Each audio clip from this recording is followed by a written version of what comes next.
Good day. Bow in. Chariot. Kine. Pilsung. Chumbi. Practice the front stance. This is how far you should be right now. Hands on the hip. Step back. Key up on the first move. I'll tell you when to key up. Again, the key up is from the diaphragm. You don't have to say anything in particular. All you gotta do is kind of grunt. Just very primal. Just pretend you're trying to bench press. You're going for the record, and the weight drops on you. And you just every ounce of strength. You're calling on your supernatural energy, and that's what chi is. It's energy above and beyond what you can execute without that key up. Okay, today we're going to learn what's called the Kima Ja Shae punching exercise. We've begun every class with Kima Ja Shae. You're going to pick up a second stance here, so I want you to just pay attention from here, from chariot. So chariot, tension, chumbi. When I say Kima Ja Shae punch, we're going to step out with our right leg twice as wide as our shoulders. We're going to sit like we're sitting on a horse, like we're riding a horse, called a horse riding stance. The knees are rounded out, knees are not in. You have to stretch and roll and round those knees out. Keep your feet perfectly parallel and your lines in a perpendicular floor to the 90-degree angle that you're facing. So you don't want your foot ahead of the other or behind it. You don't want your heels turned out. You don't want to stand like this lazily. This has to be a leg burning exercise in itself. Just holding this stance, just squatting and putting all this strain on the back of your glutes and the back of your hamstrings, your quadriceps. You'll feel it all through here. Your groin muscles, your pelvic bone, your abdominal muscles will feel it. Your shoulders, your back. Everything feels this when you're properly holding this stance. From here, I need you to take both hands, make tight fists, pull them both back so your little pinky is right on your belt or on your hip bone if you do not have a karate uniform at this stage. From here, I want you to take your left hand and extend it. Pretend there's a fishing line and your hand it's drilled into a board directly straight in front of you in the middle, your solar plexus, not off to the side, not way over here, but right in the center, using yourself as a target. Pretend there's a fishing line that goes from there, and when you pull your hand back, it ends all the way at your hip, and it's going between your third and fourth fingers, or you're in between your two sets of fingers, however you want to figure it. But pretend that nylon cord is there and you're going back and forth in a straight line following that cord. Notice the hand twists as it goes out and the palm turns down. So I come back and I go out, and that's the karate punch. Striking with these two knuckles right here. Okay, there's a bone that runs down the arm and comes out straight through these two knuckles. Make sure your wrist is flat, that it is not bent down, it is not bent up. It loses all of its strength. It's like when you put two boards in alignment with each other. They're strong until they become the slight bits out of line. Then all of a sudden, boom, they spring. Same will happen to your wrist. As soon as it bends, it will roll and break. So when you hit your target, that wrist has to be flat, so you get that straight drive on there. Punching again with these two knuckles right here. The forefinger and the middle finger. Those two big knuckles. You're hitting with those. Now from this horse riding position, we're not going to concentrate too much on it right now. We're paying more attention to the punches. Again, pulling both hands back to your hips. This hand goes out as a punch. It comes back as a reverse elbow or a back elbow strike. Somebody comes up to grab you from behind.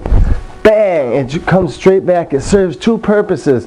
It's also a counterbalance. So when I punch with the right hand, the left hand comes back and it adds power to the right hand going out. They accommodate each other beautifully, and they set each other up for a combination strike. It doesn't seem very realistic in Taekwondo that you'll do this, and you won't. This is for form and precision and discipline for now. So try to concentrate on that wide horse stance, but concentrate on this for now. Your left hand, straight line, punching to the center. If you're punching to the side or across you, too high or too low, you want to be punching right in your solar plexus area. That would be right in the very middle of your rib cage, just where your ribs end. It's called your solar plexus. That's where this punch is going. Then you practice the left, then you do the right a few times. Pull it back, extend it out, okay? Back and forth. See? Out is a punch, back is an elbow.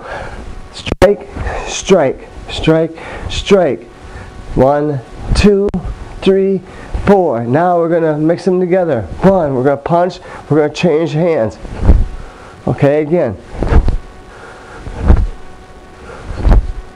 I've lost a lot of my snap. It will come back. I haven't been training, but it will come back over time. Snap. Again. So both hands move simultaneously. Not one move and then the other. Okay? We don't want to go one back and then punch. We have both hands move simultaneously as if you're holding onto a rope and it's attached to a pulley. When you pull this one back, this one gets pulled out by the one being pulled back. Same thing here. Okay? Focus. Let me readjust my stance. Get used to the camera. I'm looking too much at my monitor, not enough at my camera. From here, punching to the center. 1, 2, 3. Eyes are straight ahead. Posture is straight. My legs are burning up, holding this low, round stance. Okay, from here I'll say, come on. When I say come on, that means bring the right foot in, back to chumbi position. I'll say shia. When I say shia, shia means bring the right leg in, bow, pilsung. So you have to remember from here, when I say come on means K-O-M-O-N or M-A-H-N, either way I've seen it spelled. Come on. It means come back to chumbi position or to the ready position. Shia. Shia means bring your foot in, hands to your side to attention, bow, say pilsung at the same time. So Shia is like saying chariot kyune. Shia means 2 commands at the same time.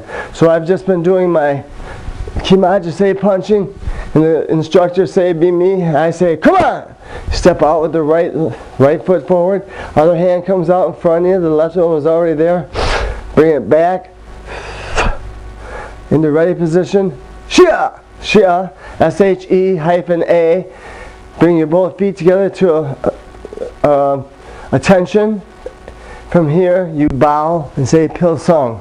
So Shia is 2 commands in one. Shia means chariot, kyune, pilsung.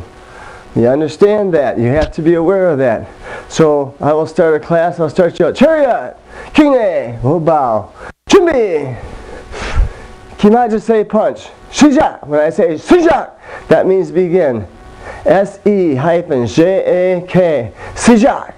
From here, the right arm comes out to midsection. Left hand comes back to the side as a guide. At the same time, you're stepping out to the right in your low horse riding stance and then punching. Properly executed, it should look like this in slow motion. And as you settle into it, boom, boom. Notice as whenever time I strike, I come up and use my weight and I settle into my stance. As to assure maximum power. From here, come on. Shia. Pilsung.